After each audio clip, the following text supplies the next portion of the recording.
All right. Say something one time. Hello, everyone. Welcome to the league. All right, it's recording. We are live. We are good to go. So Oh, we're live. we're looking at the draft. So let's start with what's your opinion on how draft night went, Josh? Oh, it was absolutely terrible. I didn't even want to be there because we didn't really start it right away. I thought I was picking third. I don't know what happened. Where did you wind up picking from? You picked out of the fifth, so you didn't move that much. I picked out of the fifth. It changed. It was devastating, and your face was blood red. I went from ninth to fourth, and I Oh, must admit that as upset as my brother was about moving, I was quite upset about it too. But we rolled with it. We made the best out of it. Draft night turned out well. Jason came through with Chick-fil-A. We had lots of beer and whiskey. You came through with a 1792, and it turned you'll out fine. I think we're all right. you'll be able to tell by the way my team ended that I enjoyed both the beer and the whiskey greatly. So we started off. Have you taken a look at the teams yet? Have you had a chance to analyze and figure out which team you like the best in the league so far? Who do you think had the best draft? I looked at a few. I like a few. I do like. I hate to say it. I like your brother's team. I like your brother's team a lot. Um, I know he's a fellow fantasy footballer, listener, and subscriber, and he purchased Ultimate Draft, right? He did, he did. I can tell you that one team that I know I was really impressed with during the draft early on was Jay Leonard's team. He came out of the gate with one of the best starts I think overall. Even like the way his team was evened up. He did finish with a B. You referenced my brother's team, which came out as a C plus. Haynes started out without a running back at all for several rounds, if I remember correctly. I'm Mm-hmm. actually going to pull up his draft results here and see where he finished. Well, So, why don't you go over the grades, and so then we'll. B. Haynes started with Julio Jones, Odell Beckham, George Kittle, Patrick Mahomes. He didn't get his first running back until the fifth round, and Yahoo gave him the best draft grade. Well, that someone mentioned while we were there that you draft Mahomes, you're gonna get a good grade.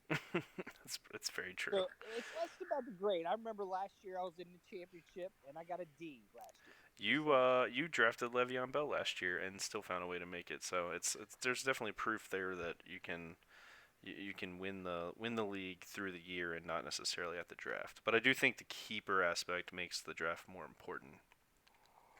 I just, you went. I think we picked two more positions in this draft, going from 14 to 16, and it We went just from felt like it was 16 to dragging out. 18.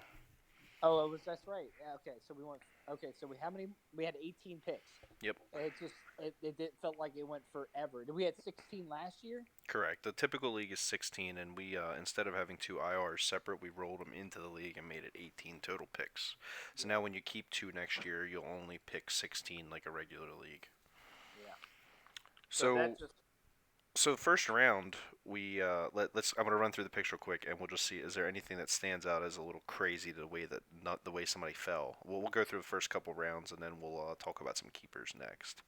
So first round, we came out with Saquon, Christian McCaffrey, Alvin Kamara, and Zeke Elliott. I think those four were pretty much what everybody expected. Zeke, with my pick at four, is the one place where I kind of look back and wish that I had just went for the wide receiver that I wanted early and not taking the best available because who the hell knows what Zeke's doing? He's in Cabo right now. Um, yeah. what's up? They're gonna do something. He's getting closer. Then I don't know what's hype or what's just nonsense. It's who knows what's gonna happen. I do think he'll play by week 5. Oh, I sure as hell hope it's a lot earlier now. Otherwise, I'm in big trouble. But my team aside, the next four were DeAndre Hopkins at the fifth pick from you, Oh, that's me. Nick Chubb, James Conner, and David Johnson. Nick Chubb has climbed boards astronomically. I love Chubb. think he's solid. I mean, that's a great pick there. I almost went there, but I had to get to the number one wide receiver overall.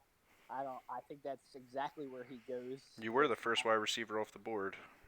Yeah. Then we hit 9, 10, 11, 12, which was Dalvin Cook, Devontae Adams, Lev Bell, and Julio Jones. So there wound up being 3 wide receivers in the first round. And I can't be upset about any running backs that went there at all. There were no reaches, I don't think. Then the second round came back around. No, no. I think that was that's about the right order of things in the first round. The second round came back around, and Haynes double But stacked wide so receivers. you don't want to look at individual teams here. You want to just keep it going through the draft Oh, picks. we will. We will. We'll get to that here in a minute. So then we rounded the second round, and we double Haynes double stacked at OBJ with OBJ. Julio. Are you there?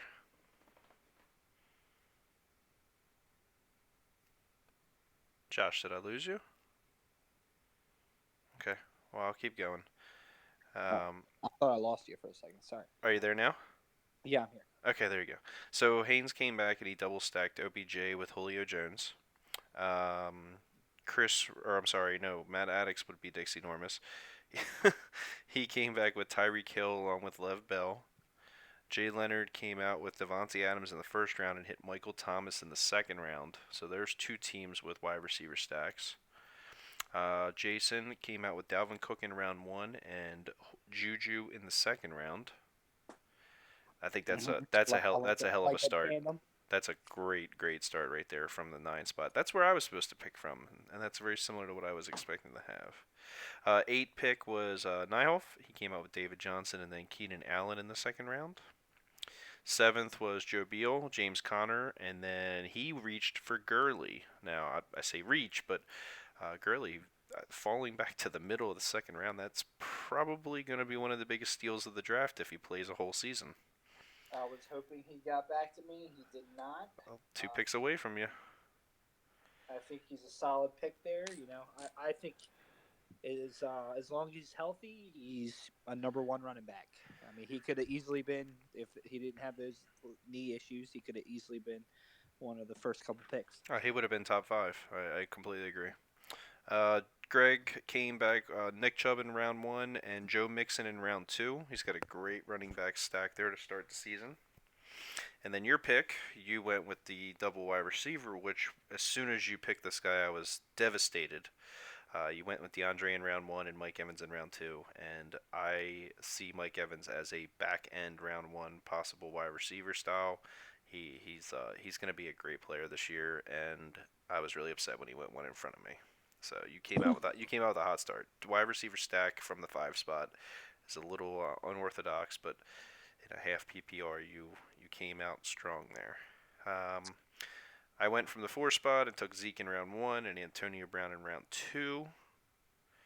I'm not mad about Antonio Brown. I'm tired of the drama, the helmet issues, the diva personality that this guy is showcasing. But if he can just show up, he's top 3, 4 wide receiver. I could agree.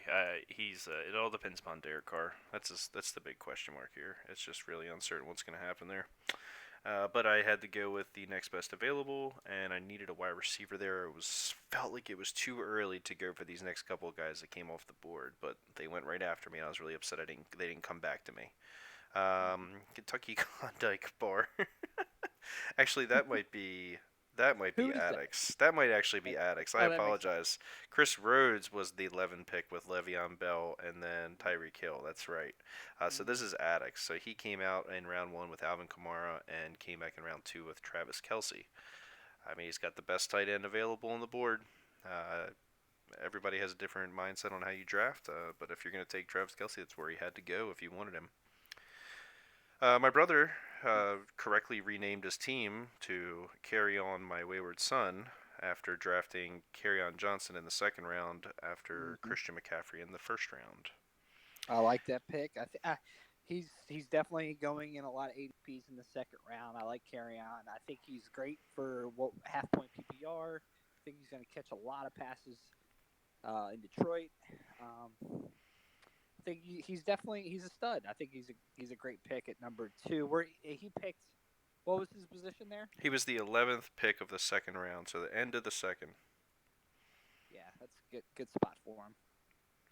The 12th pick and final pick of the second round, Ritter had to wait a long time, and he got Saquon 1 and came all the way back and got Amari Cooper in the end of the second. And he was on the swing, so he was able to stack here. He went Amari Cooper and then Stephon Diggs. So he's got, hands down, one of the top running backs in all the NFL, one of the best PPR guys available, and now he's got two big play PPR wide receivers in great positions. We'll run through the third round a little bit quicker and the fourth round, and then we'll get into some of the keepers and how teams rounded out a little bit more. Anything you have with the second round? Is there anybody there you don't like? Amari Cooper, I just don't know how I feel about him. I feel like, if he's anything he was when he was, he kind of shined as soon as he was traded to Dallas. But while he was with the Raiders, he was so hit or miss.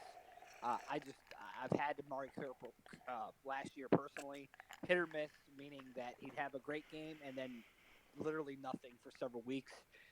It's just a player that I wanted to stay away from. But you're in a situation in Dallas where he's the number one guy catching the ball. They may start it off without Zeke, so I could see him getting a lot of targets early. Yeah, he's the only one that I could see in the second round. Maybe that I felt like. I mean, he's close there. Maybe if anything, he's still an early third round wide receiver. So if Ritter wanted him, this is where he had to take him. He could have waited one more pick, could have taken Stephon Diggs in the second and Maury in the third, but that doesn't change anything at all. So it doesn't really matter there. He went and got the guy he wanted, came back and got Stephon Diggs in the third round. Then we'll come through the third a little bit quicker. My brother grabbed Robert Woods to go with Carry-On and Christian McCaffrey. So he's got his wide receiver there on one of the best offenses in the league.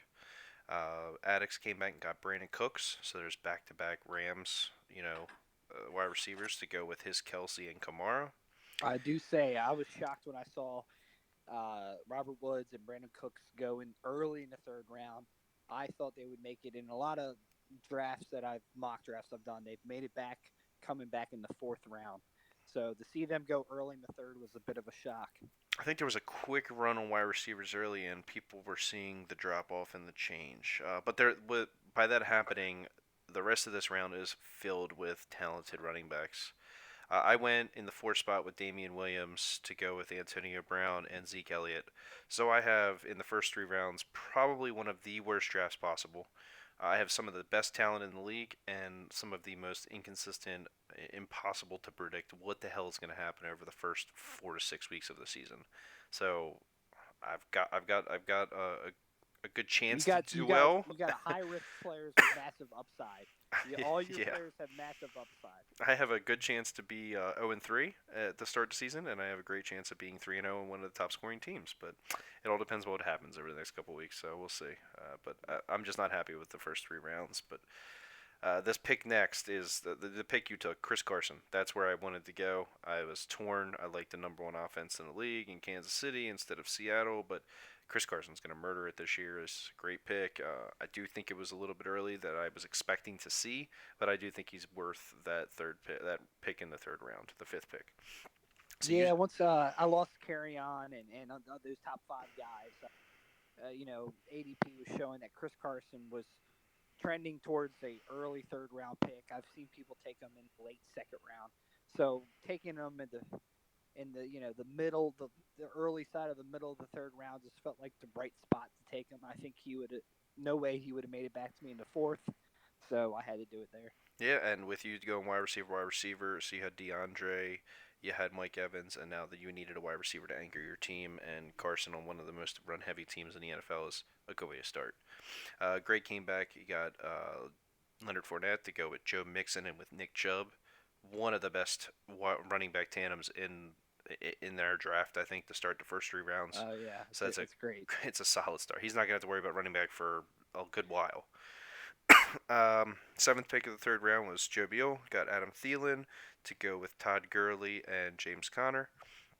He's off to a good Yeah, I start want to there. say something about Leonard Fournette just because a lot of people he actually started rising on these charts He's just had a great camp apparently, and a lot of hype around him in the preseason. I think if he could keep his off the field drama away and stay healthy, he's obviously a talented back. Yeah. Next up was Nyhoff with Aaron Jones. So he paired Aaron Jones with Keenan Allen and then with David Johnson. He's got two great running backs, good wide You don't receiver. like Aaron Jones. I'm not big on him in Green Bay, but I mean, another one of those top tier offenses. The running back that can catch the ball, can pound it. He's not going to come off the field very often. You can't really be upset about it. No. Devontae Freeman, Jason's year in, year out annual pick. He loves this guy. It's taken him to the championships. It's ruined his season. All depends upon how healthy he can stay, but he's a great start to go along with Juju, and then he got Dalvin Cook, so that's a hell of a start. Jay Leonard went with 50 Shades of Ray, went with Josh Jacobs, Michael Thomas, and Devontae Adams. He's off to a great start. Rhodes had David Montgomery, Tyreek Hill, and Lev Bell. Another great start. Haynes, the no running back approach, went with George Kittle to go with Odell Beckham and Julio Jones. Wow. He's the only team after 3 rounds that does not have a running back. Round 4, we'll run through this quick, and then we'll start to look at some of the potential keepers that came out of round 5, which I was really happy with. But round 4, we went Haynes with Mahomes. Third tight end off the board. Rhodes went with Ertz. Melvin Gordon fell all the way to the 4th round, so Jay Leonard snagged him up. So he started with Devontae, Michael Thomas, Josh Jacobs, and then Melvin Gordon. He Yeah, Melvin finds his home, whether it's with LA or somewhere else. I think he's obviously, you know, he's got a great start. I think that was right at a great time to get him. I was trying to stay away from these unknown holdouts because I've been burned last year. But I think grabbing someone like Melvin Gordon with the talent he has behind him, he had a great pick there. I completely cannot disagree more. I believe Melvin Gordon is a top tier first round, 100% off first round pick if he's on a team. Problem is, Chargers don't seem like they're going to budge. News came out today that they have no intent at all to negotiate until the season's over. So unless he gets traded, this was your Lev Bell pick of last year. He is not going to show up at all. He's not going to play at all unless he gets traded. So 4 just seems early to me. I think there was some pressure in the room. I think he was reading the room. I think he saw an opportunity to put Melvin Gordon on his team and hope that he gets traded. And outside of a trade, this is a dead pick. So I mean, maybe it works out for him. To me, it's like Gurley. It's a high risk, high reward pick. If you get what you want out of the guy, if he plays, you're in a great spot. If he doesn't, you know what that's like. So continue for the 4th round. We have Julian Edelman for Bogat. Nyhoff went with Derrick Henry.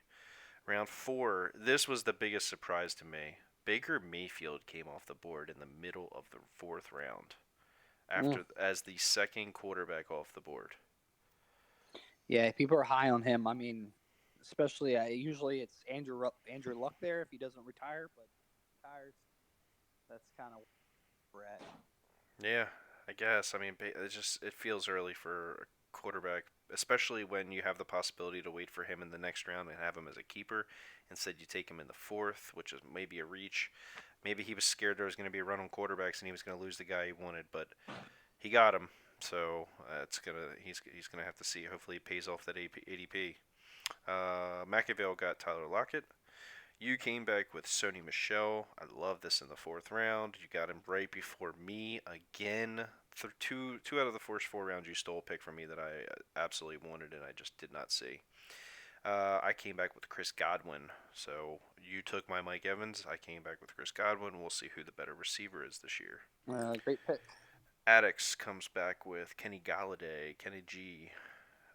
My brother grabs a rookie here with Miles Sanders. Be a lot of questions whether or not Jordan Howard steals keeps the spot, or if Miles Sanders has a steal away from him. We'll see. And then, sure enough, Haynes comes in with the homer pick. and snags up Mark Ingram. Or I'm sorry, not Haynes. I apologize. That is Ritter. That is Ritter with Mark Ingram at the end of the fourth. Mm. So Very good. he must have liked the idea of hitting round 5 with Philip Lindsay, who becomes a potential keeper next year. The first 4 rounds cannot be kept in the league. The round 5 begins then. So I think I'm sorry, go ahead. no. I say, are we just doing 4 rounds Yeah, tonight, and then we'll talk okay? about some keepers real quick now and kind of go over some stuff. Yeah, let's talk about a couple keepers, and then we'll maybe break up this podcast in twos. I gotta get back to getting some stuff Jeez. done inside. So round 5, we came back out. This is where keepers began. Ritter come out with Philip Lindsay. My brother hit T.Y. Hilton. Addicts hit Cooper Cup. My favorite pick of my whole draft, I waited and got Evan Ingram in the 5th. So I have my tight end now for the next couple years. He's going to be a PPR monster there. That's a great pick. I mean, these are young guys. You got Philip Lindsay, who is his second year in. As long as he portrays, 3/4 of what he did last year, this is the guy that could be, some kind of like undrafted. He was undrafted, right? So he could be some big Philip storyline. Lindsay was, yes. Yeah, so we got to, that's a great keeper. Tyler Lockett, he's getting up there in age, but he still has a few years. Maybe he's not. I don't know. He's the number one guy there. He's certainly going to be a great talent this year. Um, I love that pick. I love your pick. Ingram. If he can stay healthy and not get hit by those injuries, the injury bug that he sometimes gets hit with, he's obviously a great keeper as well. Great pick here in this round, too. Nyhoff, I think he went here and got him because he had to, otherwise he was going to disappear soon, and he won him as a keeper. He got Josh Gordon here. Josh Gordon in the 5th. He climbed back up the board. Jason made a great pick with picking up O.J. Howard. He has his potential keeper tight end now for a good while. So I mean that Yeah. pretty much that gets us into the middle of it. That's a What am I? great What am I? start. Who's my fifth pick? Your 5th pick is Marlon Mack. Marlon Mack. Okay. Okay. He could be he could be a good keeper. He's a couple of years in as a running back, right? Yeah, good running back start. I mean it's a possibility for you to hold him for quite a few years. So it looks like we'll go real quick. Best draft went to Joe Beal. Looks like they gave him the best draft grade. His team is Baker Mayfield, Adam Thielen, DJ Moore, Sterling Shepard. Running backs is where I guess he kind of got that good bump. He got James Conner, Todd Gurley, Duke Johnson in his flex. And he's got Geis for some depth there. So not as overwhelmingly promising as I expected from the top. But Haynes got an A minus. Joe Beal got an A minus. Chris Rhodes got a B plus, and then Jay Leonard, Ritter both got B's. Matt Addicks got a B minus. My brother got a C plus. Jason Boget got a C plus, and then Greg, you, and Nyhoff all got C's. And rounding out the terrible draft by the commissioner squad, I am projected to finish probably dead last in the league, but a lot of that I can't varies. say more about how the grades do not matter. They're, they're just a machine pumping out what these numbers were last year. They don't transition well at all. I mean, I got a D last year over here in the championship. It's how you manage your team throughout the year. I had C.J. Anderson on my bench, and if I just played him, I win a championship. So you never know who the guy is going to be. But I think you have an extreme amount of upside. I think everyone drafted pretty damn well. There's not a team that I look at. It's like, oh my gosh, this is a trash team. I think everybody I is able appreciate the to. encouragement. I think everybody's got there is a lot of depth there. There's a lot of teams there's players on our bench that are going to be dropping. I think there's going to be a ton of moves made early. I think already there's been 2 moves made. I think someone dropped.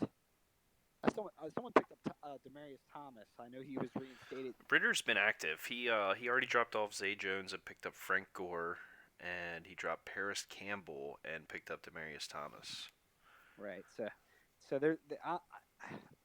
some advice that I usually go with that I've been, I've learned my lesson from is making moves too early. I dropped Pat Mahomes the first week. last year. You dummy.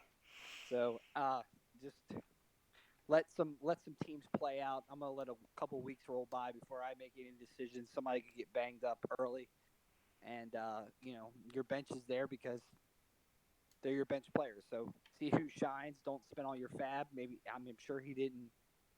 He didn't Both put of any. them were free agent pickups, so there was no fab. Yeah, No fab yeah, distributed yet. yeah. All right. Well, we'll maybe get into the rest. Do some. Good little early recap of the draft, giving us an idea where we are. Before games on Thursday, we'll hop back on one night and we will we'll do some matchups and take a look at how we think this week will play out with some of these teams. So, all right, guys, this is a draft recap for the league. I appreciate it. I'm glad I was able to fuck everybody's night up and mess the whole draft up with draft order. But everything went well, went smooth, and teams are locked. Good luck this season. Thanks for coming on tonight, Josh. All right. Good luck, everybody. See Bye. you.